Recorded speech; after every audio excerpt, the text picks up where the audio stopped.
பார்ந்த captain news தொலைக்காட்சி நேயர்களுக்கு வணக்கம். அரசியல் சதுரங்கம் என்ற நிகழ்ச்சிக்கு உங்களை அன்புடன் வரவேற்கின்றேன். ஒட்டுமொத்த இந்திய மக்களுக்கும் முதலில் குடியரசு தின நல்வாழ்த்துக்களை தெரிவித்துக் கொள்கிறோம். இன்று நாடு முழுவதும் 68வது குடியரசு தின விழாவை சிறப்பாக கொண்டாடி கொண்டிருக்கின்ற இந்த வேளையில் சுதந்திரம் அடைந்த பிறகு இந்தியா எந்த அளவிற்கு வளர்ச்சி அடைந்துள்ளது, குறிப்பாக சட்டத்தின் முன் அனைவரும் சமம் என்ற ஒரு கொள்கை நாதத்தின் அடிப்படையில் சட்டம் இயங்கிக் கொண்டிருக்கின்றது. அடிப்படையில் இந்திய அரசியலமைப்பு சட்டம் அனைவருக்கும் சமமானதாக இருக்கிறதா? அடித்தட்டு மக்களுக்கும் பொருளாதாரத்தில் தன்னிறைவு பெற்ற உயர்ந்த இடத்தில் இருப்பவருக்கும் சட்டம் ஒரே மாதிரியாக தன்னுடைய நடவடிக்கையை கண்காணிப்பை மேற்கொள்கிறதா என்ற கேள்வி எழுகிறது. அதே போன்று தற்பொழுது பொருளாதாரத்தில் எந்த அளவுக்கு தன்னிறைவு பெற்றிருக்கின்றோம், தொழில்துறையில் குறிப்பாக விவசாயத்துறையில், இப்படி இந்தியாவில் இருக்கின்ற பல்வேறு துறைகளில் எந்த அளவிற்கு வளர்ச்சியை பெற்றிருக்கின்றோம், இதற்கான நடவடிக்கையை எந்த அளவிற்கு அரசுகள் மேற்கொள்கிறது, குறிப்பாக அரசியல் அமைப்பு அரசியல் சார்ந்த கட்சிகளுடைய நடவடிக்கை எந்த அளவிற்கு இருக்கிறது, எந்த அளவிற்கு இது இந்தியாவை முன்னேற்றி சென்று கொண்டிருக்கிறது என்பது குறித்து பல்வேறு கோணங்களில் விவாதிக்க இருக்கின்றோம். விவாதத்தில் பங்கு பெறுவதற்காக தேமுதிகவை சார்ந்த சந்தோஷ்குமார் அவர்கள் வருகை தந்திருக்கின்றார். வணக்கம் சார். அதே போன்று ஊடகவியலாளர் சுஃபியான் அவர்கள் வருகை தந்திருக்கின்றார். வணக்கம். இப்போ சட்டத்தின் முன் அனைவரும் அப்படின்னு சொல்லும் பொழுது நிறைய விஷயங்கள் பேச வேண்டியது இருக்கு. அதில் இன்றைக்கும் கூட தீண்டாமை என்பது தலைவிரித்து ஆடுகின்ற ஒரு சூழல் இருக்கிறது. சட்டமே அனுமதித்தும் கூட பிறகு அதை தடை செய்கின்ற ஒரு நிலையை காண்கின்றோம். அதே போன்று இந்திய சட்டப்பிரிவில் ஒரு பண்பாடும் காக்கப்படுவதற்கு சட்டத்தில் உரிமை இருக்கிறது, வழிவகை இருக்கின்ற பொழுதும் கூட நம்மால் அவற்றை முழுமையாக பெற முடியாததன் காரணம் என்ன என்பது குறித்தும், குறிப்பாக இன்றைய குடியரசு தினம் என்பது இந்தியா முழுவதும் கோலாகலமாக கொண்டாடி கொண்டிருந்தாலும் தமிழகத்தில் எதிர்பார்த்த அளவிற்கு ஏற்கனவே இருந்த அளவிற்கு ஒரு மகிழ்ச்சிகரமாக இல்லை. தேசிய கொடியை வாங்குவதில் கூட மிகுந்த மந்தமாக இருக்கிறது, யாருக்கும் அந்த அளவுக்கு பெரிய ஈடுபாடு இல்லாமல் இருக்கிறது அப்படிங்கிற ஒரு செய்தியை தொடர்ந்து வந்து கொண்டிருக்கின்ற தமிழகத்தில் ஒரு சிலர் இந்த குடியரசு தின விழாவை புறக்கணித்து இருக்கிறார்கள். சிலர் கருப்பு கொடி ஏந்த வேண்டும் என்கின்ற எண்ணத்திலும் இருக்கிறார்கள் அப்படிங்கிற ஒரு செய்தி வந்து கொண்டிருக்கிறது. ஏன் இந்த நிலைமை? தற்பொழுது குடியரசு என்பது ஒரு பெருமைப்படக்கூடிய இந்த செய்தியை தற்பொழுது தமிழகம் பெரும்பாலும் புறக்கணிக்க காரணம் என்ன? தமிழகத்தில் உள்ள ஒட்டுமொத்த அனைவரும் கிடையாது, இந்த ஒரு போராட்டத்தின் காரணமாக ஒரு சிலர் புறக்கணிப்பதாக வந்த செய்தி பற்றி உங்களுடைய கருத்து. முதலில் நான் குடியரசு அப்படி என்பதை பற்றி ஒரு சில கருத்துக்களை நான் சொல்ல விரும்புகின்றேன். இந்திய அரசியலமைப்பு சட்டம் செயல்படுத்தப்பட்ட அந்த தினமான ஜனவரி 26 தான் நாம் இன்று போற்றி கொண்டாடி கொண்டிருக்கின்றோம். ஆனால் நாம் போற்றுதலுக்குரிய இந்த குடியரசு தினம், அதனுடைய தத்துவமே மக்களுக்காக தேர்ந்தெடுத்து ஆளப்படும் அரசு, இறையாண்மை, சமதர்மம், சமய சார்பற்றதுன்னு மக்கள் குடியாட்சி என்பதுதான் என்னுடைய தத்துவம். ஆனால் இன்றைய சூழ்நிலையில் மக்கள் மிகவும் விரும்பினாலும் இன்றைக்கு வர முடியாத சூழ்நிலையில் தள்ளப்பட்டதற்கு காரணம், மக்கள் மனங்களில் இருந்து தங்களுக்கு அரசியலமைப்பு எத்தனையோ உரிமைகளை வாரி வழங்கி இருக்கின்றது. சட்டத்தின் முன் அனைவரும் சமம் என்பதுதான் ஒரு முக்கிய கொள்கை கோட்பாடு. அது பிரிவுகள் 14 சரத்துக்கள் 14 முதல் 18 வரை தெளிவாக குறிப்பிடப்பட்டுள்ளது. பொதுத்துறை வேலைவாய்ப்பு, ஜாதி மதம் அதை பற்றி கூறக்கூடாது, மேலும் பாதுகாப்பு தர வேண்டும், தீண்டாமை கூடாது என்று பல உரிமைகளை கொடுத்துள்ளது. சுரண்டலுக்கு எதிரான உரிமை, சமத்துவ உரிமை, சுதந்திர உரிமை, சமய சார்பற்ற உரிமை, தொழில் உரிமை, இப்படி பல உரிமைகளை கொடுத்தாலும் கூட உரிமைகளை பயன்படுத்தும் உரிமைகளை நாம் இன்றும் பெற்றிருக்கின்றோமா என்றுதான் அந்த கேள்வி. பெற்றிருக்கின்றோமா பெற்றிருக்குமா என்பதுதான் ஒரு முக்கியமான கேள்வி. இல்ல, வழக்கறிஞர் முறையில் உங்களுடைய பதில் என்ன? சிலர் அதை பெற்றிருக்கின்றோம் என்று நினைக்கிறார்கள். ஆனால் இன்றைய நிலை யாரும் அதை முழுமையாக பெறவில்லை. ஏன் என்று கேட்டால், இதோடைய தத்துவமே ஒருவருக்கு ஒருவர், ஒரு அரசு ஒருவரை கட்டுப்படுத்தக்கூடாது, ஒரு தனி மனிதருக்கு எதிராக செயல்படுத்த ஒரு நிறுவனமோ அல்லது ஒரு மக்களுக்கான அரசோ செயல்படுத்தக்கூடாது என்பதுதான் இந்த தத்துவத்தின் நோக்கம். ஆனால் இன்றைய நிலை அப்படி அல்ல. எதற்கெடுத்தாலும் எல்லாவற்றிலும் கட்டுப்பாடு. இங்கு சட்டத்தின் ஆட்சியான சட்டத்தின் அனைவரும் சமம் என்ற கோட்பாடே மாறிக்கொண்டிருக்கின்றது. உதாரணமாக எடுத்துக்கொண்டால், இப்பொழுது அங்கு ஒரு சங்கராச்சாரியர் வழக்காகட்டும் அல்லது ஒரு சல்மான் கான் வழக்காகட்டும், அல்லது ஒவ்வொரு நிலையிலுமே ஒரு பாகுபாடு பார்த்துதான் இது செயல்பட்டு கொண்டிருக்கின்றது. அதே போல இப்போ தனிமனித சுதந்திரம் என்பது எப்படி பறிக்கப்பட்டது என்பதையும் நாம் இப்போது சமீபமாக பார்த்து கொண்டிருந்தோம். அமைதியாக வரலாறு காணாத, அதுவும் உலகமே போற்றுகின்ற அமைதியான வழியில் போராட்டத்தை அகிம்சை வழியில் கொண்டு சென்ற மாணவர்கள், இளைஞர்கள், பெண்கள் என்று புகழாரம் சுட்டி மகிழ்ந்து கொண்டிருந்த வேளையில் அப்படிப்பட்ட அந்த அழகான ஒரு போராட்டத்திற்கு களங்கம் விளைவிக்க வேண்டும் என்று, அந்த களங்கம் விளைவிக்க எப்படி நடந்தது என்பதை தமிழ்நாடு இன்று நன்றாக அறியும். காவல்துறை தன்னுடைய கட்டவிழ்த்து விட்டது தன்னுடைய அராஜகத்தை. அப்போது எங்க இருக்கின்றது? அப்போ உங்களுடைய நிறைய அது தொடர்பா பேசியாச்சு. அப்போ உங்களுடைய அடிப்படையில் தமிழகத்தில் சட்டத்தினுடைய ஆட்சி நடைபெறவில்லையா? சட்டத்துடைய ஆட்சி நடைபெற்று இருந்தால் ஒவ்வொரு விஷயங்களும் சட்டப்பூர்வமாக தான் எடுத்து செல்லப்பட்டிருக்கும். சரி, ஓகே. அப்போ உங்களுடைய அடிப்படையில் சட்டத்தின் ஆட்சி நடைபெறவில்லை. அப்போ நடைபெறவில்லை என்றால் சட்டத்தின்படி என்ன நீங்க மேற்கொண்டு நடவடிக்கை எடுக்க முடியும்? சட்டத்தின்படி நடவடிக்கை எடுப்பதற்காக ஒரு சின்ன உதாரணம் சொல்லிடுறேன். சட்டத்தின் கோயிலாக மதிக்கப்படுவதுதான் இப்பொழுது நீதிமன்றம். அந்த நீதிமன்றத்திலே கட்டுமிராண்டித்தனமான ஒரு தாக்குதல்களை நிகழ்த்தினார்கள் காவல்துறை. நீதிபதிக்கு அடி கருத்து பதிவு செய்யலாம் சார். இப்ப சொன்னாரு சட்டத்தின் ஆட்சி தமிழகத்தில் நடைபெறவில்லை அப்படின்னு சொல்லியிருக்கிறாரு. அதை விடவும் அப்போ இந்திய அரசியலமைப்பு, குறிப்பாக இந்த குடியரசு தின விழாவில் நாம் பெருமைப்பட பேசுகிறது சட்டத்தினுடைய ஆட்சி இந்தியாவில் நாட்டில் அமல்படுத்த வேண்டும், அதான் நடைமுறைப்படுத்தப்பட வேண்டும். அப்படி இல்லை என்கின்ற பொழுது சட்டம் தன்னுடைய அடுத்த கட்ட நடவடிக்கை எதை நோக்கி நகர வேண்டும், ஏன் நகரவில்லை? தொடர்ந்து சொல்லிக் கொண்டிருக்காங்க நீதிபதிக்கே அடிதடிக்கு தப்புல அப்படிங்கும் பொழுது அப்போ சட்டத்தின் ஆட்சி இந்தியாவில் எப்போதும் இல்லையா? அப்படி ஒரு நிலை இருந்தால் ஏன் அடுத்த கட்ட நடவடிக்கை சட்டத்தின் பார்வையில் எடுத்து செல்ல முடியவில்லை? எனக்கு நண்பர் சொன்னதுல சர்ச்சைக்கு அடிவிட்டார்னா அவர் கக்கூஸ்ல வழுக்கி விழுந்துட்டான்ட்டார். விழுந்தவர் நீதிமன்றத்தை நீதிமதியாக இருந்து பரிமாணிக்க வேண்டியவரை பொய் சொல்லிட்டார். அதுதான் உண்மை. ஏன்னா கண்ணா பார்த்தவன் நான், அதனால அந்த உரிமை எனக்கு இருக்கு சொல்றதுக்கு. அடுத்தது அந்த வழக்குல அட்வொகேட் கமிஷனரே நான் தான். ரிப்போர்ட் கொடுத்தது மேலதான் சியோமோட்டோ கண்டம்ட்டே. அதனால எனக்கு முழுசும் அது நடந்தது தெரியும். வழிக்கு விழுந்துட்டுன்னு ஒரு நீதிபதி பொய் சொல்றாருன்னா அவர் இதுவரைக்கும் கொடுத்த தீர்ப்பு நம்ம எப்படி சந்தேகிக்க முடியும்னு பொதுமக்களா உணர்ந்துக்க வேண்டியதுதான். இப்படி கொடுத்திருப்பாருன்னு. சரி. ரெண்டாவது இந்த அமைதியான இருந்த ஒரு சூழலை திட்டமிட்டு இவர்கள் செய்ய போகிறார்கள்னு சொல்லி உண்மையிலேயே அரசியல் ஞானம் உடையவர்களுக்கு கொஞ்சம் ஊக்கிக்க முடிஞ்சது. இல்ல, அன்றைய முன்னவே சொல்லிட்டாங்க. அதுக்கு ஒரு குழு நாங்கள் விலகிக் கொள்கிறோம் என்று சொன்ன பிறகு இது போராட்டம் வேற திசையில் செல்கிறது போது காவல்துறை தொடர்ந்து வருகிறது. நள்ளிரவு முதல் அதிகமா வர்றாங்க. இல்ல அவங்களுக்கு நாம இப்ப காவல்துறை நேரடியா நம்ம குற்றம் சொல்றதை விட அவங்களுக்கு ஏதோ ஒரு செய்தியின் அடிப்படையில் அதை செய்யறாங்க. அந்த செய்தி என்ன, இந்த மாணவர்கள் இல்லாதவர்கள் அதற்குள் உள்ளே வருகிறார்கள்ங்கிற ஒரு செய்தி இருக்கு. இப்ப காவல் நிலையத்தை கொடுத்துறதெல்லாம் மாணவர்களா கொடுத்துறாங்க. அவங்களே சொல்லிட்டாங்க மாணவர்கள் எங்களுக்கு எந்த தொந்தரவும் செய்யவே இல்லை, அவங்களும் நாங்களும் சகோதரர்களா தான் அந்த 7 நாள் இருந்தோம்னு அவங்களே ஓபன் டிக்ளரேஷன் கொடுத்துட்டு பிறகு மாணவர்கள் மேல எந்த குற்றமும் கிடையாது. உலக நாடே திரும்பி பார்க்கிற அளவுக்கு அமைதியா இருந்தது. ஆனா காவல்துறையினர் ஒரு அளவுக்கு மீறி எக்ஸசிவா போயிடலாமா வேண்டாமா அப்படின்னு ஒரு கேள்வி இருக்கு. அவங்க அளவுக்குள்ள இருந்திருந்தால் ஒருவேளை இதை நாகரிகமாக முடித்திருக்கலாம். அவங்களுக்கு தீவிரம் தாழ்ந்தவர்கள் அல்லது தொடர்பு இல்லாதவர்கள் இதுக்குள்ள வந்துட்டாங்க, இவங்க ஏதோ செய்ய போறாங்கன்னு உளவுத்துறை உங்களுக்கு சொல்லி இருந்தால் கூட அந்த எக்ஸசிவ் அப்ளிகேஷன் ஆங்கிலத்தில் சொல்லுவோம்ல, ஒரு அளவுக்கு மீறியே ஒரு தாக்குதல் நீங்க செய்திருக்க வேண்டிய அவசியமே இல்ல. எங்கெங்க நடக்குதோ அங்க செய்யுங்க. இப்போ ஒருத்தர் போலீஸ் ஸ்டேஷன்ல பெட்ரோல் கொண்டு போடுறாருன்னா அவரை பிடிச்சி வச்சு என்ன பண்ணிருக்காங்கன்னு இப்ப இன்னும் வெளியில வரும் செய்தி. எல்லாரையும் அரெஸ்ட் பண்ணி 31 இடங்களில் காவல்துறையை கல்வீச்சு தீ வைத்தது. 31 இடங்களில் அவங்க என்ன சொல்றாங்கன்னா மாணவர்கள் எல்லாருமே போயிட்டாங்க, அதுக்கு வேற ஒரு குரூப் தான் இருந்து பண்ணிட்டு இருந்ததுல அவங்க ஒரு சொல்லி மறைக்க பாக்குறாங்க. அப்படியே அவங்க இருந்தல என்னோட நான் கேட்க ஒரு எக்ஸசிவா பண்ணிருக்க வேண்டாம். என்னுடைய கேள்விங்கிறது என்னன்னா, ஏற்கனவே சொன்ன நீதிமன்றத்திலும் தாக்குதல் நடைபெற்றது, நீதிபதிக்கே தாக்குதல் நடைபெற்றது. அதை தற்போது சொல்லுகின்ற ஒரு உண்மையை சொல்லிடுமா, அவங்க நீதி அரசர் சுதாகர்னு இருக்காரு, இப்பவும் அவரு டிரான்ஸ்பர்ல வெளிமாநிலத்துக்கு போயிட்டாரு.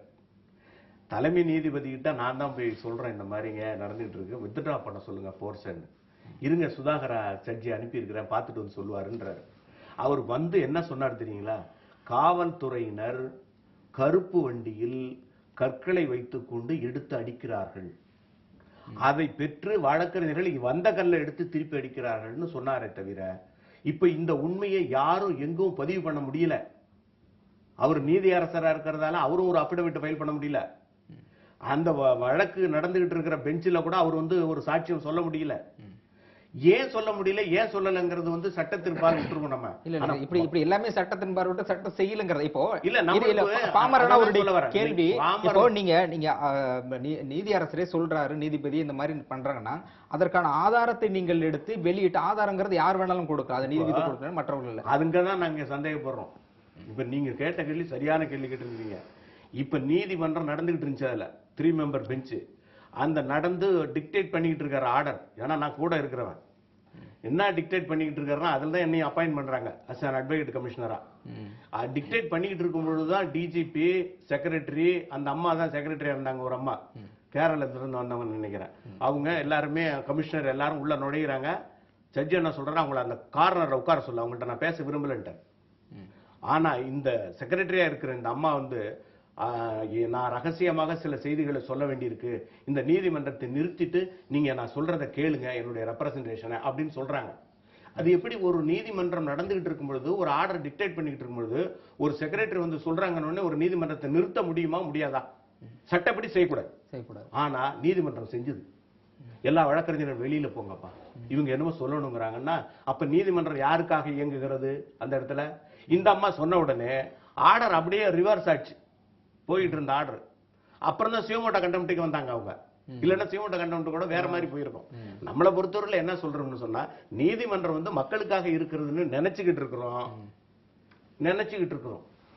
அதுக்கு மேல நீங்க சொல்ல முடியாது என்பதனால, ஏன்னா எனக்கும் ஒரு லிமிட் இருக்கு, அதனால அதோட நிறுத்திக்கணும். உங்களுடைய கருத்துக்கள் நன்றி. ஆனால் பெரும்பாலான செய்தி அப்படிங்கிறது, சட்டம் என்பது குடியரசு தினம் சிறப்பாக கொண்டாடி கொண்டிருந்தாலும் கூட சட்டத்தின் பார்வையில், சட்டத்தின் அடிப்படையில் முழுமையான அந்த அதிகாரம் கிடைக்கவில்லை. ஆனால் ஒரு அரசுக்கு உட்பட்டு அது வன்முறை களமாகவோ அல்லது சட்டத்துக்கு எதிராகவோ நடைபெற்றுக் கொண்டிருக்கிறது பொதுவான செய்தியா இருக்கு. இதுல இன்னொரு விஷயம், இப்போ பல்வேறு விஷயங்களை குடியரசு சம்பந்தமா பேச முடியும். பட் இந்த விஷயம் ஜல்லிக்கட்டு தொடர்பா அந்த விஷயத்தையும் பேச வேண்டியது இருக்கு. இதுல இந்த தவறான சட்டத்துக்கான காரணம் அப்படிங்கிறதுல மத்திய அமைச்சர் பொன்னார் அவர்கள் சொல்றது, பொதுவாக நடந்த போராட்டத்தில் தொழுகை அப்படிங்கிற பேர்ல ஆயிரக்கணக்கான பேர் குழும்பியது அப்படிங்கிறது அது எப்படி பொதுவான போராட்டமாகும்? சோ இந்த சம்பவங்கள் தான் அந்த தேசியத்திற்கு விரோதமானது கொண்டு சென்றதுங்கிற ஒரு கருத்தை செய்திருக்கிறார். அது அவருடைய பார்வையில் அது சரியா தானே இருக்க முடியும்?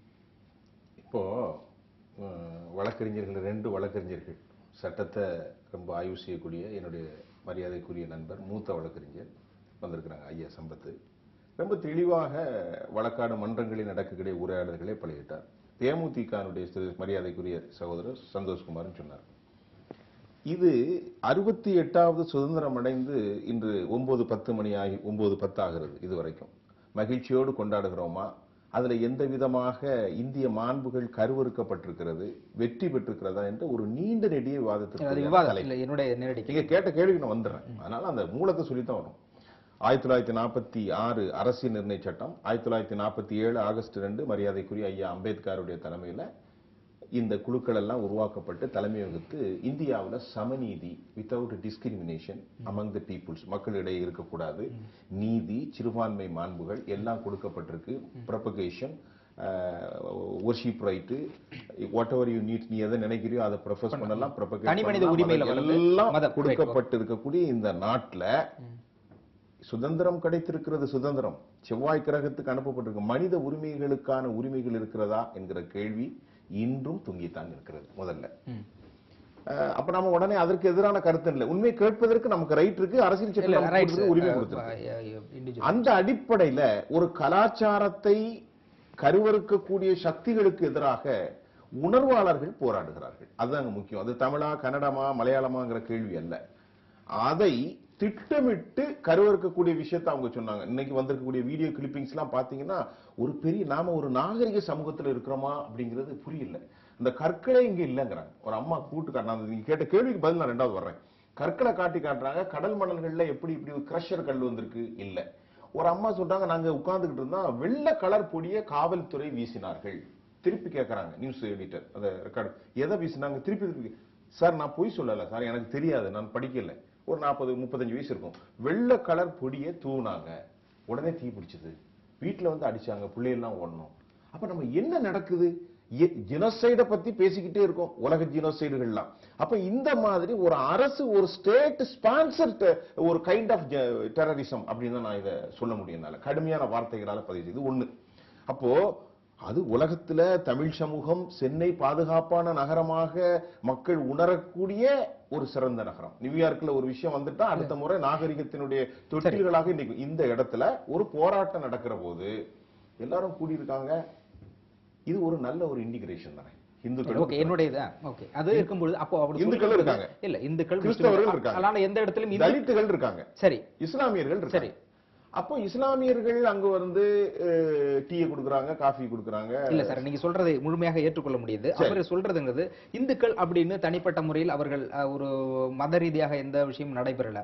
இது வந்து பொது போராட்டம் என்று சொல்கின்ற பொழுது, அப்போ ஒரு மதத்தின் அடையாளத்தில் நடைபெறுகின்ற பொழுது அந்த போராட்டம் என்பது திசை மாறி செல்கிறது. அவரோட மத்திய அமைச்சருடைய அந்த திசை மாறுகிறதா என்னதை யாரு சொல்லணும்? இப்ப அவர்கள் தொழுதனால எங்களுக்கு பெரிய டிஸ்டர்பன்ஸா இருக்கு. பொது போராட்டம் அப்படிங்கின்ற யார் சொல்லணும்? போராட்டத்தில் ஈடுபட்டிருக்கக்கூடிய 7 லட்சத்திற்கு மேல கேதரான கூடிய சமூக ஒரு குழுக்கள் இருந்து ஏதாவது தகவல் வந்திருக்கா? தகராறு இல்ல, அதுதான் சொல்றேன். அவர் சொல்லுகின்ற விஷயம்ங்கிறது ஒரு ஒரு மத ரீதியாக அதை கொண்டு போகின்ற பொழுது, அப்போ இவ்வளவு பெரிய போராட்டம் நடக்கிறது, பொது போராட்டமாக நடைபெறுகிறது, சாதி மதம் இனங்களுக்கு அப்பாற்பட்ட அனைவரும் ஒன்று கூடுகின்ற ஒரு இடத்தில் ஆயிரக்கணக்கான இஸ்லாம் மார்க்கத்தை சார்ந்தவர்கள் செய்கின்ற பொழுது அப்போ எல்லாமே அதை நோக்கி போகிறதா? அதன் பிறகு அவர்களுக்கு ஆதரவாகவும் இந்திய அரசுக்கு எதிராகவும் அங்கே கோஷங்கள் போடுகின்ற பொழுது நிச்சயம் அது இந்த போராட்டம் என்பது திசை மாறி செல்கிறது. ஜல்லிக்கட்டு என்பது அதை நோக்கி செல்கிறது, அதை நோக்கி பொது போராட்டம் சென்றால் ஏற்றுக்கொள்ளலாம். ஆக அடுத்தடுத்த கட்டத்தில் மத ரீதியாகவும் இந்திய அரசுக்கு எதிராகவும் தனிநாடு அப்படிங்கிற போன்றும் போகின்ற பொழுது நிச்சயம் இது வந்து அடுத்தடுத்த கட்டத்தை சொல்லும்போது இவ்வளவு பெரிய போராட்டம் என்பது ஒரு மோசமான பின்விளைவை ஏற்படுத்தும் அப்படின்னு அடிப்படையில் கலைக்கப்பட்டது. நீங்க சொன்னது சரிதான். ஆனா இந்த குற்றச்சாட்டு எங்கிருந்து வருகிறது? அங்கு கூடியிருந்த தோழர்கள் நேற்று பேட்டி கொடுத்திருக்காங்க. அந்த மாணவர்கள் இஸ்லாமியர்கள் எங்களுக்கு எல்லா வித உதவி, தமிழர்கள் தானே. இஸ்லாமியர்கள் என்பதோ கிறிஸ்தவர்கள் என்பதோ அந்த பிரிவினைக்கும் போகல. நான் என்ன கேட்கிறேன், இப்ப பொன்னாரும் சுப்பிரமணிய சுவாமியும் ஹெச் ராஜாவும் இது குறித்து மட்டும் போக்கஸ் பண்ற நோக்கம் என்ன? அதுதான் அங்க கேள்வி. இதுதான் உள்ளார்ந்த அரசியல் இருக்கு. வேற யாரும் நீங்க சொல்றது தமிழ் அமைப்புகள் பாயிண்ட் ஆஃப் வியூல பாக்கும்போது, அப்போ நீங்க உங்களுடைய பாயிண்ட் ஆஃப் வியூல, எனது பத்திரிகைக்காரனா என்னுடைய கருத்து இல்ல, நீங்க உங்களுடைய பாயிண்ட் ஆஃப் வியூல சொல்றீங்க இது போய் பாஜகவை சார்ந்தவர்கள் ஒரு மத சாயத்தோடு நடந்து கொள்கிறார்கள் என்று அவர்கள் சொல்கிறார்கள். இஸ்லாமியர்கள் அப்படிங்கிற ஒரு மத சாயம். ஆக இருவருக்குள்ளும் ஒரு கருத்து வெளியாகிறது, ஒரு மத சாயம் கலந்து விட்டதா, அதனால்தான் பிரச்சனை இல்லை. அதாவது மத சாயம் கலந்து இருக்கிறனா வெள்ள நிவாரண பணிகளுக்கு இதே இந்த விஷயத்துல அப்படிங்கிற ஒரு கேள்வியும் எழுகிறது. அதையும் தாண்டி காவல்துறை எப்படி நடந்துங்கிறது ஒரு விஷயம் சார். இதை தொடர்பாக இப்போ அதே ஜல்லிக்கட்டு தொடர்பாக இப்போ இங்க ஒரு ஜல்லிக்கட்டு நடத்தணும், இவ்வளவு பெரிய போராட்டத்துக்கு பிறகு உடனடியாக மத்திய அரசிடம் உச்ச நீதிமன்றத்தில் அவசரமாக குடியரசுத் தலைவரோட ஒப்புதல் பெற்று நடைபெற்றது. ஆக இதையடுத்து கர்நாடகாவில் கம்பாலாவில் வந்து அவங்க இது போன்ற ஒரு எருது விளையாட்டை ஆரம்பிக்கிறார். அப்போ ஒவ்வொருவரும் தடை செய்யப்பட்டு கூடாது அப்படி சொல்லப்பட்டது. ஒவ்வொரு மாநிலமும் அப்போ ஒவ்வொரு விஷயங்களை எடுத்து செல்லுகின்ற போது ஒட்டுமொத்தமாக இந்தியாவில் ஒரு சட்டத்தின் ஆட்சி நடைபெறவில்லை, சட்டத்தை மீறி மற்றவர்கள் நடந்து கொண்டிருக்கிறார்கள், அதுக்கு இந்த ஒரு போராட்டமும் வழிவகை செய்கிறது அப்படிங்கிற ஒரு விஷயத்தை நோக்கி போயிட்டு இருக்கு.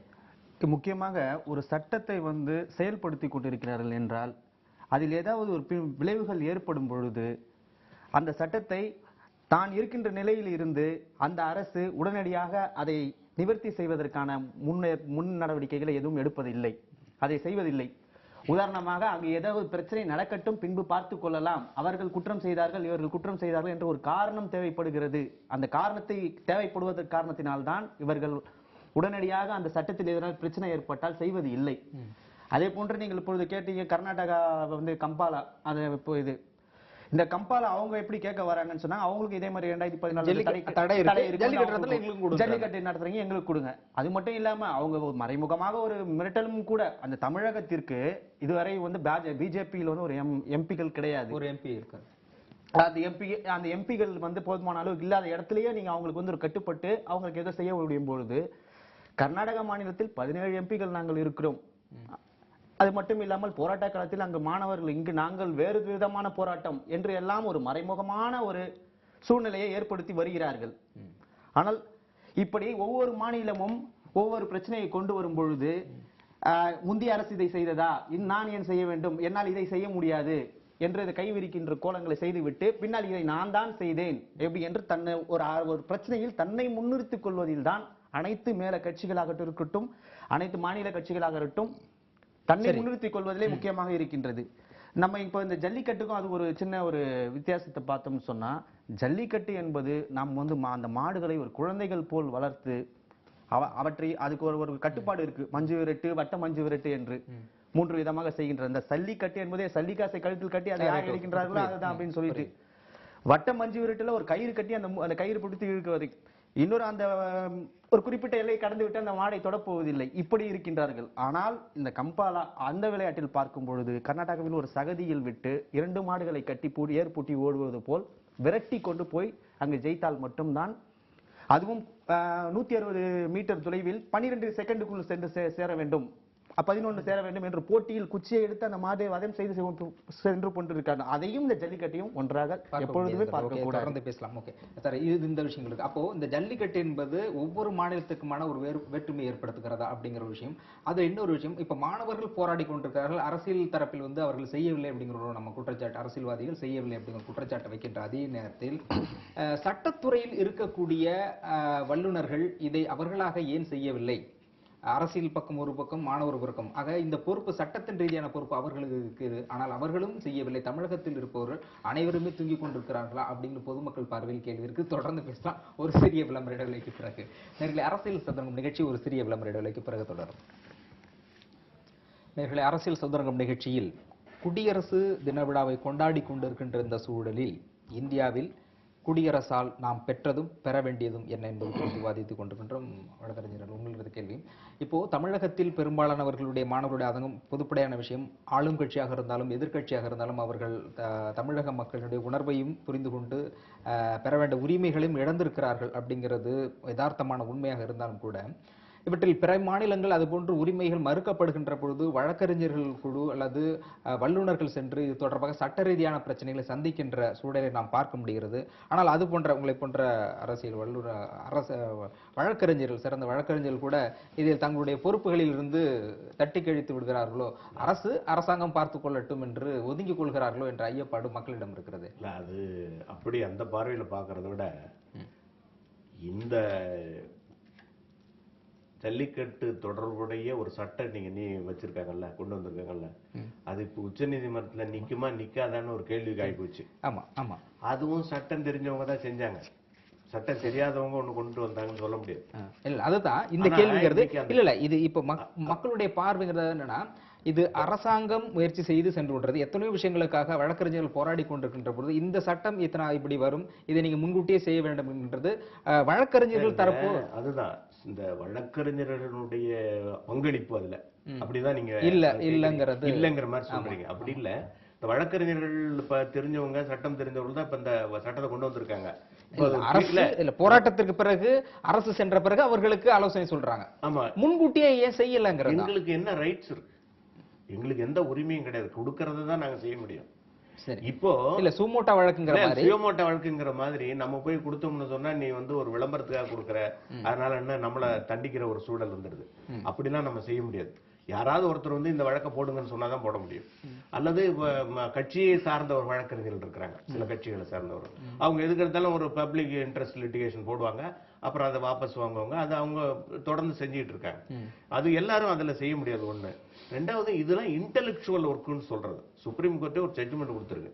இந்த சட்ட வடிவுகள் என்பதும் அதை பார்க்கிற பார்வையும் அது நீதிமன்றத்தில் செய்கிற செயலும் வருது ஒரு இன்டெலெக்சுவல் ஒர்க்கு. இப்ப பல இன்டெலெக்சுவல் சேர்ந்ததான் இந்த சட்டத்தை உருவாக்கி இருக்கிறாங்க. நீதிபதி ஒரு கேள்வி போட்டு விட்டாரு, இது நிக்குமா? ஏற்கனவே நீங்க போட்ட சட்டத்தை தான் அப்படியே கொண்டாந்து மறுபடியும் கொடுத்திருக்கிற மாதிரி நான் கருதுறேன். whether it will stand before the court of law or notங்கிறது எனக்கு சந்தேகம் தான் சொல்லிவிட்டாரு. இந்த சந்தேகம்னு சொல்லும் பொழுது இந்த இன்டெலெக்சுவல் ஒர்க்ல ஏதோ நம்ம குறைபாடு செய்திருக்கிறோம் அப்படிங்கிறது ஒண்ணு. ரெண்டாவது, யார் செய்வது? மாநில அரசு செய்யணுமா, நடுவண் அரசு செய்யணுமான்னு 2 விதமான கேள்வியில நம்ம ஏற்கனவே இந்த அரங்குல பேசியிருக்கோம்.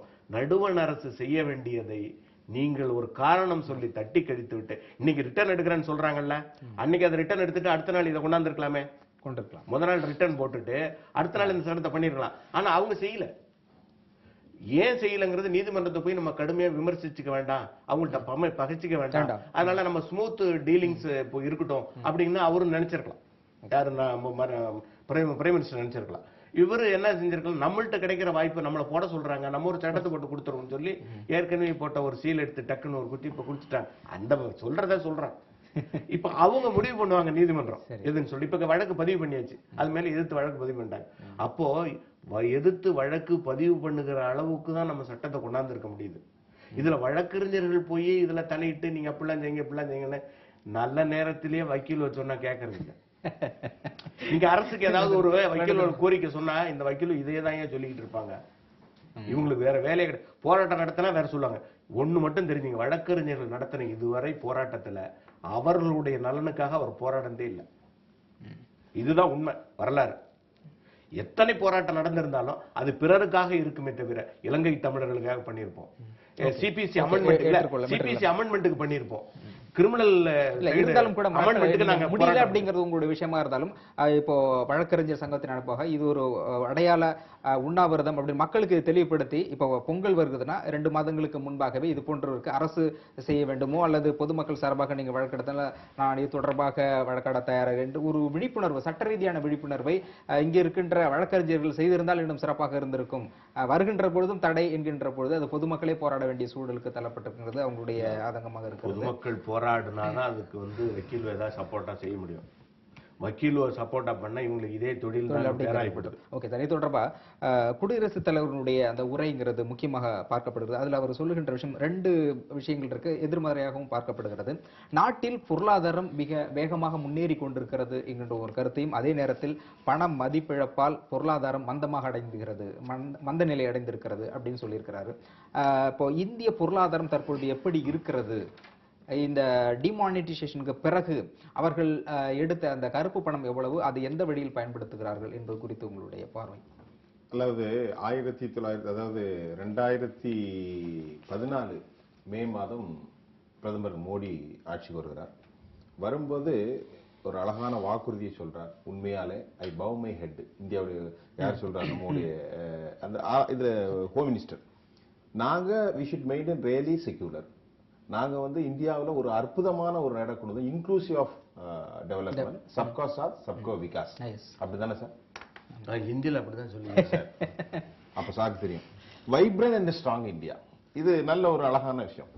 இப்போ இந்த விஷயங்கள்லாம் கொண்டு வரும்போது அதுக்கு பின்னால ஏற்பட்ட சில கசப்பான உணர்வுகள் இன்னும் எல்லோருடைய மனசுலயும் எம்பெடட்ங்கிற ஆங்கில வார்த்தையை தமிழ் மொழியா என்னுடைய நேரடி கேள்வி சொல்றேன். அது ஒரு பக்கம் இருக்கு. இப்படி எல்லாம் கடைசியில டிமானிட்டைசேஷன் மறக்கவே முடியாத நவம்பர் 8, 2016 யாரும் மறக்க முடியாது. இந்த டிமானிட்டைசேஷன் வந்த உடனே மிகப்பெரிய தொழிலதிபர்கள் பாரதிய ஜனதாவினுடைய ஆதரவு பெற்ற வட இந்தியவர்கள் சொன்னாங்க பெரிய அளவுல பெரிய ரெவல்யூஷன் வந்துருச்சு, பெரிய புரட்சி வந்துருச்சு. ஆனா கிட்டத்தட்ட 50 நாளுக்கு பின்பு மரியாதைக்குரிய பாரத பிரதமர் மோடி சொன்னாரு, அதுக்கு பின்னாடி நீங்க என்னையும் செய்யலாம். அந்த வார்த்தையை நான் சொல்ல தயாரா இல்ல. அவர் அவ்வளவு ஹார்டான வார்த்தையை இந்திய மக்கள் என்ன செய்யலாம்ங்கிற வார்த்தையை பயன்படுத்தினார். ஆனா இன்றைக்கு வந்திருக்கக்கூடிய நான் 50 ஆங்கில கட்டுரைகளில் 42 கட்டுரைகள் இது எந்தவித பிரயோசனமும் இல்லைங்கிறது. நேற்றைக்கு அமெரிக்காவில் இருந்து வந்த கட்டுரையில கெனட் ரோகியாங்கிறதும் கலிபோர்னியாவில் பிரணாப் மர்தனுக்கு 2 பேருமே நேற்றைக்கு வந்ததுல இல்ல. இது இன்னொரு விஷயம், இப்படி செய்யப்பட்டதனால ஏற்கனவே வரி செலுத்தாதவர்கள் பெரும்பாலானவர்கள் இதில் வரி செலுத்தி இருக்கிறார்கள். சரி, பெரும்பாலான அதாவது ஏறத்தாழ அவர்கள் சொல்கின்றபடி 30% 60% கிட்டத்தட்ட செலுத்தாதவர்கள் செலுத்தி விட்டார்கள் அப்படிங்கிறது. அதாவது நேரடியாக செலுத்தியவர்கள் மறைமுகமாக 40%, ஆக முழுமையாக வரி செலுத்தி விட்டார்கள் அப்படிங்கிற ஒரு கணக்கு ஏறத்தாழ இல்ல அவர்கள் கொடுத்தது. அதாவது பாரதிய ஜனதா கட்சி சார்பாக சொல்லப்படுவது அதன் மூலமாக 4 லட்சம் கோடி கிட்டத்தட்ட கருப்பு பணம் வந்திருக்கிறது. சோ இப்பொழுது பண மதிப்பீடு என்பது இந்தியாவில் ஒரு தெளிவான நிலையில் இருக்கிறது. எவ்வளவு பணம் நம்மிடம் கையிருப்பு இருக்கிறது, பொருளாதார ரீதியாக எப்படி இருக்கிறது என்றது தெளிவான நிலையில் இருக்கு. ஏற்கனவே அது ஃபேக் மணிஸ் அந்த மாதிரி நிறைய பிரச்சனை, அந்த மாதிரி பிரச்சனைகளாக தெளிவான நிலையில் பொருளாதாரம் இருக்கிறது. அப்போ இந்த நடவடிக்கை என்பது முழுமையாக ஏற்றுக்கொள்ளக்கூடியது ஒன்றுதானே. இந்த டிமானிட்டைசேஷனை பற்றிய ஒரு கான்கிரீட் டிசிஷன், ஒரு உறுதியான நிலைப்பாடு எந்த எக்கனாமிஸ்டுக்கும் இல்லாங்கிற ஒரு டிசென்ட் கருத்து வேறுபாடுகளான சமூகத்தில் தான் இருக்கிறதாங்கிறத உண்மை. முதல்ல நீங்க சொல்றது முதல்ல 15 லட்சம் கோடி ரூபாய் பிளாக் மணி வந்துரும் இருக்கு நாட்டுல வந்து ஃப்ளோல இருக்கு. 15 லட்சம் கோடி ரூபாய் ஃப்ளோல இருக்கு அடிக்கப்பட்ட பணங்கள். மொத்தம் 17 லட்சத்து சில்லறை சர்க்குலேஷன்ல இருக்கு. 17,50,000 சர்க்குலேஷன்ல 1000 ரூபாய் அதுல 12 லட்சம் தான் வரும், 4 லட்சம் வராதுன்னாங்க. கடைசியில என்னாச்சு? இது எவ்வளவு கேலி கூத்து பாருங்க. 12 லட்சம் வந்துச்சுன்னா அல்லது 11 லட்சம் வந்துச்சுன்னா 4 லட்சம் வரணும்னா அவ்வளவு பிளாக் மணி வராதுன்னாங்க. கடைசியில பார்க்கும்போது 15 லட்சம் கோடியும் கிட்டத்தட்ட எல்லாமே வந்துருச்சு. அப்ப ரிசர்வ் பேங்க் என்ன ஒரு அறிக்கை விடுறாங்கன்னா கவுண்டிங்ல மிஸ்டேக் இருக்கு. இது எவ்வளவு பெரிய ஒரு ரேடிகுலஸ், அதாவது ஒரு கேலி பொருளாக இருக்கு பாருங்க. இந்தியாவுல எத்தனை நோட்டுகள் அடிச்சிருக்கு, எவ்வளவு பிரிண்ட் ஒரு பெரிய நாட்டுல இல்லைன்னு சொன்னா அப்புறம் நான் கவுண்டிங்ல மிஸ்டேக் இருக்கு. 20 லட்சம் கோடி வந்திருக்கு, 15 லட்சம் கோடி 5 லட்சம். ஆக இப்ப எப்படின்னா இது ஒரு விதமான ஒரு டீசிங், அதாவது மக்களை வந்து திசை திருப்புறதா நான் நினைக்கிற ஒரு பத்திரிகை காரணம். ஏன்னு கேட்டா கொடுத்த வாக்குறுதி இல்ல திசையை எப்படி திருப்பினாங்கன்னு வேறான்னு சொல்ல முடியாது. ஏன்னு சொன்னா வங்கி தொடர்புடையவர்களுக்கு அந்த ரகசியம் தெரியும். என்னன்னா ஒரு பிரான்ச்லயும் ஒரு நாளும் ஒரு 4 பீஸ் கள்ள நோட்டு கிடைக்குது. இந்திய நாடு முழுதும் அப்படி கணக்கு பண்ணி பாத்தீங்கன்னா எத்தனை லட்சம் பீஸ் ஒரு நாளைக்கு வருது, எவ்வளவு பீஸ் வெளியில கிழிக்க போடுறாங்க அல்லது இது பண்றாங்க. ஏன்னா யாரும் சிறைக்கு அனுப்புறது இல்ல, வாங்க வேண்டியது கிழிச்சு போட்டு மேலே பாருங்கப்பா இதெல்லாம் கேஸ் எல்லாம் போட்டுக்கிட்டு முடியாது, அப்படி போயிடுது. யாராவது ஏமாந்தவன் 2 பேர் இருந்தா தான். நேத்து கூட ஒரு தீர்ப்பு வந்திருக்குது, 2 பீஸ் மாத்தினாருன்னு ஜெயிலுக்கு 2 வருஷம். இதெல்லாம் நடக்கிற காரியம் இல்ல. அப்போ ஒரு வங்கியினுடைய கிளையில் ஒரு நாளைக்கு 2 பீஸ்ன்னு நீங்க வச்சுக்கீங்க கிடைக்கிற கள்ள நோட்டு. அப்ப எத்தனை கோடி கள்ள நோட்டு அங்க இருக்கும்? சரி, இதை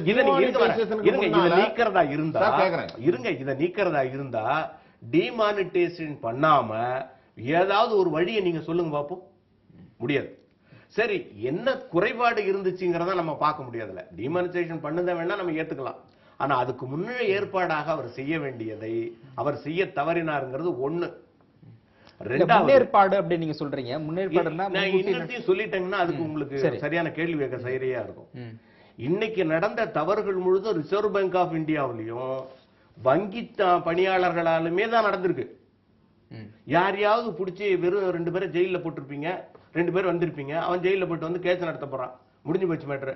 கள்ள நோட்டை திருப்பி அதை வந்து பிளாக் பண்ணி வச்சிருந்தவனுக்கு திரும்பி புது நோட்டா கொடுத்துட்டீங்களே, இவங்களெல்லாம் நீங்க வழக்கு நடத்தி தீர்ப்பு சொன்னா இந்த நாட்டுக்கு சரியா போடுமா? அப்போ அதுக்கு முன்னாடியே உங்கள்ட்ட வந்து pre planning of circulation of new notes, எப்படி இதை பண்ண போறோம்ங்கறத ஒரு திட்டமிடுதல் இல்லாமல் இவர்கள் செய்து விட்டால்ங்கிறது புரிவாகி போச்சு. நீங்க திட்டமிடுதல்ங்கறத எதை சொல்றீங்க? அந்த நோட்டு அச்சடிக்கிறதுல இருந்து சொல்றீங்க. அச்சடிக்கிறதுல இல்ல, நீங்க டிஸ்ட்ரிபியூஷன் அச்சடி நீங்க எப்படி வேணா அடிச்சீங்க சார், நீங்க அடிக்காம கூட சொல்லிட்டு போங்க. ஆனா அந்த டிஸ்ட்ரிபியூஷன் வந்து ரிசர்வ் பேங்க் ஆஃப் இந்தியாவில இருந்து கட்டுக்கட்டா வெளியில போயிருக்கு. Reserve Bank of India distribution பண்ணும்பொழுது 600 வங்கிகள் கிளைகள் உடைய ஒரு நேஷனலைஸ்டு பேங்க், எல்லா பேங்கும் சேர்த்து நீங்க வந்து 45%, 55% மீதியா இப்ப பிரைவேட் கொடுத்துட்டீங்க. 6000 பிரான்ச் உள்ள நேஷனலைஸ்டு பேங்குக்கு 45% கொடுக்குறீங்க. பிரைவேட் பேங்குக்கு 55-60%, இவங்களுக்கு 45-40% நீங்க கொடுக்கிறது யார் போட்ட சட்டம்? யார் உங்களை எப்படி செய்ய சொன்னது? அப்போ எங்கேயோ ஒரு குறைபாடு உங்களுடைய டிஸ்ட்ரிபியூஷன்ஸ்லயும் உங்களுடைய வழி வழி அமைத்து கொடுப்பதிலையும் இருக்குதுங்கிறத நீங்க வந்து மறுக்கவே முடியாது. இது வந்து ஆர்பிஐ, நீங்க ரிசர்வ் பேங்க் நீங்க சொல்றது பணம் இல்ல, நாட் ஒன்லி ரிசர்வ் பேங்க், நான் சொல்றது நேஷனலைஸ்டு பேங்க். எஸ், அதாவது அது வங்கிக்குள் இருக்கின்ற பிரச்சனையை பார்க்க. நான் அதுக்கு தான் சொல்றேன், ரிசர்வ் பேங்க் ஆஃப் இந்தியாவுக்கு ஒரு மொத்தம் வந்துருச்சு. இந்த மொத்தத்தை நீங்க வந்து இப்ப டிஸ்ட்ரிபியூட் பண்ணணும். 600 பிரான்ச் தான் பிரைவேட் பேங்க்ஸ் இருக்கு, அவங்களுக்கு நீங்க 45% மணியை கொடுத்துட்டீங்க. 6000 பிரான்ச் இருக்கு நேஷனலைஸ்டு பேங்க், அதுக்கு மீதி 55% கொடுக்குறீங்க. இந்த ரேஷியோ யார் உங்களுக்கு கொடுத்தது? அப்ப நீங்க ஒரு வழிமுறை வச்சிருக்கீங்களா? இல்ல. ரிசர்வ் பேங்க் ஆஃப் இந்தியா எடுத்து கட்டுக்கட்டா நம்ம இப்ப ஜெயிலுக்கு எல்லாம் போயிருக்காரு ஒருத்தர், என்ன ரெட்டி, அந்த மாதிரி ஆளுகளுக்கு நீங்க எடுத்து கொடுத்துட்டீங்கன்னா அது என்ன இன்னும் ரெட்டி சொல்லிக்கிறாங்க, அவருக்கு கொடுத்துட்டு அந்த மாதிரி ஆளுகளுக்கு கொடுத்துட்டீங்களே. இப்ப அவர் ஜெயிலுக்கு போயிட்டு வந்து கேஸ் நடத்த போறாரு. ஏன்னா காசு நிறைய இருக்கு, கேஸ் நடத்தலாம். பயன் மக்களுக்கு என்ன? அப்போ உங்கள் வழிமுறை தவறாக இருந்ததனால் பொதுமக்கள் பாதிக்கப்பட்டார்கள்ங்கிறது ப்ரூவ்டு ஃபேக்ட். சரி, இப்ப நான் சொல்றேன் சார், அவர் செஞ்ச டிமானிட்டைசேஷன்ல தப்பு இல்ல. நான் என்ன சொல்றேன், வழக்கறிஞர் என்ன சொல்றாருன்னா டிமானிட்டைசேஷன்ல there is getting some benefit, இருந்தாலும் மக்கள் சிரமம். நான் சொல்றேன் அதே முதல்ல தவறு. 3600 கோடி ரூபாய் தான் இன்கம் டேக்ஸ் ரெடி பண்ணிருக்காங்க. ஒரு 4000 கோடி ரூபாய். அசோச்சம் அமைப்பு என்ன சொல்லுதுன்னா, இந்தியாவில் உள்ள மொராதாபாத், திருப்பூர், கோயம்புத்தூர், ஆக்ரா, ஜலந்தர், மும்பை போன்ற இடங்கள்ல பெருந்தொழில்கள், அதாவது ஆபரண தொழில்கள், செருப்பு தொழில்கள், திருப்பூர்ல இருக்க எல்லாமே மூலம் 1,28,000 கோடி ரூபாய் லாஸ் என்ற கணக்க டைம்ஸ் ஆஃப் இந்தியாவுல புள்ளியா வந்திருக்கு. எக்கனாமிக் டைம்ஸ் இதை மறுக்க முடியாது. அப்ப நீங்க சொன்ன நீங்க ஒரு கொஸ்டின் சொன்னீங்க, எத்தனை கோடி ரூபாயை இந்த இழப்பீடுக்கு முன்னாடி அரசுக்கு லாபகரமாக வந்திருக்கிறது? டாக்ஸ் கட்டிட்டாங்க, 4 லட்சம் கோடி டாக்ஸ் கட்டிட்டாங்களா? இல்ல. புடிச்சிட்டீங்க, எத்தனை கோடியை புடிச்சிருக்கீங்க? இல்ல.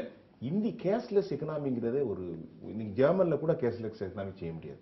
கேஷ்லெஸ் எக்கனாமி, நான் காலையில போயிட்டு 10 ரூபாய்க்கு இல்லாம என்ன கேஷ்லெஸ் எக்கானமி அப்படின்னு சொல்றது அடுத்த ஸ்டேஜ். இல்ல சொல்றேன், டிமானிடைசேஷன் வரும்பொழுது அதுக்குள்ள முறையான வழிவகை இல்லைங்கிறதால நிறைய குறைபாடுகள் இருந்ததுங்கிறத அவங்களே இப்ப ஒத்துக்க வேண்டிய சூழலுக்கு வந்துட்டாங்க. ஏன் அவசரப்பட்டு? ரெண்டாவது, நீங்க இந்த நான் முதல்ல கேட்ட கேள்விக்கு யாராலையும் பதில் சொல்ல முடியாது. கள்ள நோட்டுகளை மொத்த சர்க்குலேஷன்ல இருந்து அப்படியே வெளியில எடுக்கிறதுக்கு ஒரே ஒரு வழி சொல்லுங்க, டிமானிஸ்ட்ரேஷனை தவிர. சரி சார், இப்ப ஒரு பிரான்ச்ல இருந்து வாங்கிக்கங்கன்னு சொல்றாங்க, வாங்கி தான் கழிச்சு போடுறாங்க. ஆனா அதுக்கு சொல்யூஷன் இல்ல. நான் சொல்றேன், நீங்க அந்த கள்ளநோட்டை பிடிப்பதற்கு இது ஒரு சிறந்த வழி அப்படிங்கிறீங்க. ரெண்டாவது இன்னொன்னு சொல்லிடுறேன். ஒருத்தர் பணத்தை அடுக்கி அது மேல பெட்டு போட்டு படுத்திருந்தார் தெரியுங்களா? அவருக்கு இருங்க, அது மாதிரி இப்ப பெட்டு போட்டு வச்சுக்க முடியுமா? முடியாது. எங்கேயோ சிக்கல் வந்துருச்சு. இப்ப லஞ்சம் நீங்க 2000 ரூபாய் நோட்டு போட்டு மேல பெட்ல போட்டு படுத்த போட்டோவும் வந்திருக்கு. அது அடுத்ததுங்க. அது எப்படி? அதுக்குதான் Reserve Bank of India people's has done mistake. இல்ல, இப்ப நீங்க அந்த ஃபேக் மணி கள்ள நோட்டை எப்படி பிடிக்கிறதுக்கு சிறந்த வழி சொல்றீங்க. கள்ள நோட்டு இந்தியாவில் புழக்கம் இருக்கிறது ஏறத்தாழ 400 இருந்து 600 கோடி அப்படின்னு தான் சொல்லிருக்காங்க. ஆக இந்த டிமானிட்டேஷன் இதை யாரு கணக்கு பண்ணது? இதெல்லாம் ஒரு குத்து மதிப்பா சொல்றது. அதுதான் சரி. இந்த குத்து மதிப்பில் தான் எங்களுக்கு சிக்கலே இருக்குது, என்ன மாதிரி இருக்கிற பொதுமக்களுக்கு. இது ஏதாவது எங்கேயாவது ஒண்ணு உட்கார்ந்துட்டு 4 3 7 பெருக்கி இவ்வளவுதான் இருக்குன்னு சொன்னா சொல்லுங்க பாப்போம். நான் சொன்னது ஒரு பிரான்ச்சுக்கு ஒரு நாளைக்கு 2 பீஸ் வருதுன்னு வச்சுக்கீங்க, கணக்கு பண்ணி பார்த்து சொல்லுங்க சார். எத்தனை ஆயிரம் கோடி பீஸ்னா ஒரு 2000 ஒரு பீஸ். 1000 ரூபாய் தாள்னா ஒரு பீஸ். 2 4 பீஸ் தான் வரும் ஆவரேஜா. அது எந்த 1 ரூபாய் நோட்டா, 10 ரூபாய் நோட்டா, 1000 ரூபாய் நோட்டா? 1000 ரூபாய் 500 தான். பாக்கிலாம் கள்ள நோட்டு நம்மகிட்ட கிடையாது. அப்போ நீங்க சொல்றது மதிப்பீடு அதிகமா போயிடும். ஓகே, பணம். ஓகே, இறுதியாக உங்களுடைய கருத்து. அதாவது இந்த குடியரசில் நாம் நிர்ணயித்த இலக்கை எட்டி விட்டோமா? நமக்கான சட்டம் முழுமையாக கிடைத்திருக்கிறது அப்படிங்கிறது சுருக்கமா? இப்ப பார்த்தோம்னா இந்த பண மதிப்பு இழப்புன்னு சொல்லும்போது, பண மதிப்பு இழப்பு இல்ல, மக்களின் மரியாதை இழப்பு தான் இது முக்கியமா ஃபர்ஸ்ட் நடந்திருக்குது. இது வரைக்கும் நம்ம பார்த்தோம்னு சொன்னா, ஒரு உதாரணம், ஒரு சின்ன கதை என்ன, ஒரு கருப்பு பணத்தை பிடிக்கிறதுக்காக ஒரு முதல்ல ஒரு குளத்துல இருக்கு, அந்த பிடிக்க போய் அந்த குளத்தை காலி பண்ணா மத்தவங்க தான் பாதிக்கப்பட்டாங்க. எதிர்பார்த்த விஷயம் வரல அப்படிங்கிறீங்க. நல்ல திட்டமாக இருந்தாலும் கூட செயல்படுத்தியது தவறுதான் இந்த நிலைக்கு நம்ம தள்ளப்பட்டிருக்கோம். சரி, உங்களுடைய கருத்து. அதாவது தேனி மாவட்டம் போடியில ஐயம்பட்டியில இன்றைக்கும் கூட தீண்டாமையினுடைய கோரதாண்டவத்தால் அங்க ஒரு மாணவர்கள் செருப்பணிய முடியவில்லை, ரேஷன் கடைக்கு பொதுமக்கள் போகவில்லை, சுடுகாட்டிற்கு செல்ல முடியவில்லை. நேற்றைய தினம் மிகப்பெரிய போராட்டம் நடந்திருக்கிறது. அப்படி கேட்கின்ற உயர் அதிகாரிகள் என்ன சொல்லியிருக்காங்கன்னா, இது முதலமைச்சருடைய தொகுதி, இந்த தொகுதியில் வன்கொடுமையை பற்றி பிரயோகித்தால் நிச்சயமாக தமிழகத்தில் ஒரு பிரச்சனை வரும் சொல்றாங்க. இன்னும் 68 ஆண்டுகளுக்கும் கூட கடந்த பிறகு கூட இவ்வளவு ஒரு சூழல் நடப்பது அப்படிங்கிறது என்னுடைய குடியரசை பற்றி அப்ளிகேஷன் ஆஃப் லான்னு சொல்லுவோம். ஒரு சட்டத்தை உருவாக்கி தந்த பிறகு இந்த சமூகத்தில் கொண்டு போய் சேர்க்கிற ஒரு அதிகாரிகள் இருக்காங்கல்ல, இவங்க செய்கிற தவறுகளை சுட்டி காட்டுவதற்கோ அதை ரெக்டிஃபை பண்றதுக்கோ நம்மள்ட்ட இன்னும் மிஷினரிஸ் இல்ல. இன்னொன்னு சொல்றேன், இன்னைக்கு கூட ஜாதி சான்றிதழ் கொடுக்கப்படவில்லைன்னு சொல்லி போராட்டம் நடத்திருக்காங்க. ஜல்லிக்கட்டுல தாழ்த்தப்பட்டவர்கள் போய் மாடு பிடிக்காத ஒரு வீடுலாம் ஊர்லாம் இருக்கு. ஜல்லிக்கட்டுக்கெல்லாம் பண்ணி இப்ப எல்லாம் மொத்தமா ஆகி போச்சு, எல்லாம் சொல்றாங்கல்ல. இந்த பொங்கலும் கூட அடிச்சிருக்காங்க. அதெல்லாம் வந்துருக்கு. அப்போ தீண்டாமை என்பது நீங்க எத்தனை தமிழினுடைய தலைமையை வைத்து நீங்க பேசிக் கொண்டிருந்தாலும், எத்தனை உயர்ந்து நீங்க படிச்சுட்டு வெளியில வந்தாலும், அதை தீண்டாமையை நீக்குவதற்காக இன்னைக்கு நடந்தத போராட்டம், போராட்டம் அந்த மாதிரி நடத்துவதற்கு வருவார்களான்னு ஒரு கேள்விக்குரிய போட்டு பாத்தீங்கன்னா எங்களுக்கு எங்கேயோ சந்தேகம் இருக்கு. சட்டத்தை உருவாக்குவது, சட்டம் நம்மள்ட்ட நல்லா இருக்கு உண்மையிலே சொல்ல போனா. இன்னொன்னு சொல்றேன் உங்களுக்கு, சரியான நேரத்தில் அதை சொல்லிடணும். வாசிகி ஜட்ஜி இருந்து இப்ப ரிட்டையர் ஆயிட்டாங்க. அவங்க ஒரு தீர்ப்பு கொடுத்திருக்காங்க, அது ரிப்போர்ட்டட் ஜட்ஜ்மெண்ட். நான் சொல்றது, தீண்டாமை ஒழிப்புல ஒரு வழக்கு கொடுத்த உடனே அந்த வழக்கை டிஎஸ்பிக்கு கொடுக்குறாங்க. எனக்கு சுருக்கமா சொல்லிடணும், டிஎஸ்பி வந்து 6 மாசம் அந்த ஃபைல கையை வச்சிருக்காரு. திருப்பி அதுல வந்து தீண்டாமை வழக்கு விட்டுட்டு நீ வெறும் 506(2) மிரட்டனாங்கிறது மட்டும் வழக்க போட்டுருன்னு சொல்லி இந்த ஃபைலை திருப்பி கொடுக்குறாரு. அந்த இன்ஸ்பெக்டர் வந்து சார்ஜ் ஷீட் ஃபைல் பண்றாரு. அங்க உடனே அந்த குற்றவாளியை கூட்டிட்டு போய் இவர்தான் குற்றவாளின்னு சொல்லி அன்னைக்கே நிறுத்துறாங்க. உடனே நீதிபதி கேட்கிறாரு, நீ இந்த குற்றத்தை ஒத்துக்கிறியா அப்படின்னா, ஆமாங்க ஒத்துக்கிறாங்க அப்படின்னு. அந்த கோடியில உட்காரு அப்படின்னு உடனே கோடியில உட்கார வச்சு சாயந்தரம் அவனை விடுதலை பண்ணிடுறாரு. இது மேல்முறையீடு ஆகி இங்க உயர் நீதிமன்றம் வந்த பிறகு வாசிக்கு கம்ப்ளீட்டா டாக்குமெண்ட்ஸ் வாங்கி அனலைஸ் பண்ணிட்டு திரும்பியும் அதை கோர்ட்டுக்கே அனுப்புறாங்க. இவ்வளவு பெரிய பிழை வந்து இந்த நாட்டுல நடந்திருக்கவே கூடாது அப்படின்னு திரும்பி விட்டு அது என்ன ஆச்சுங்கிறத இன்னும் தெரியல. இப்போ அந்த சொன்னார நீதிபதி அவருக்கு என்ன தண்டனை கொடுத்தீங்க? இந்த டிஎஸ்பி வச்சிருந்த 6 மாசம் கழிச்சு பண்ணாரு, அவருக்கு என்ன தண்டனை? ஆக the application of law in this nation is totally failed on the part of eradication of SC/ST problems. Okay, at the same time இன்னொன்னு சொல்ல வேண்டியது இருக்கு. அதாவது ஒரே வழக்குக்கு 2 விதமான முற்றிலும் வேறுபட்ட தீர்ப்புகள். மறைந்த முன்னாள் முதலமைச்சர் ஜெயலலிதா அவர்களுடைய சொத்து குவிப்பு வழக்குல நிரபராதின்ற ஒரு தீர்ப்பு, குற்றவாளிங்கிற தீர்ப்பு. அப்போ அதுல நான் மாறுபடுறாள். உயர் நீதிமன்றம் கேட்ட கேள்விகளுக்கு யாருமே பதில் சொல்லாதால் தான் அவர் விடுதலை பண்ணார். அதுக்கு 10 கேள்விகள் இருக்கு.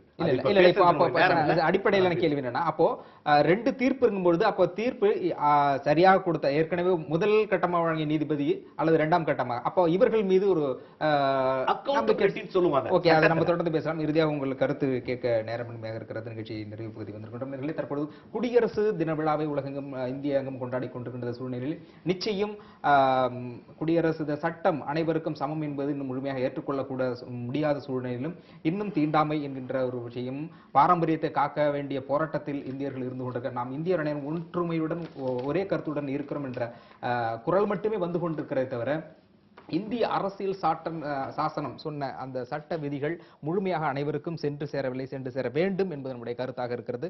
நிகழ்ச்சியில் பங்கு பெற்ற பல்வேறு கருத்துக்களை எடுத்துக் கூறிய அனைவருக்கும் நன்றி கூறி நிகழ்ச்சியை நிறைவு செய்கிறோம். நன்றி, வணக்கம்.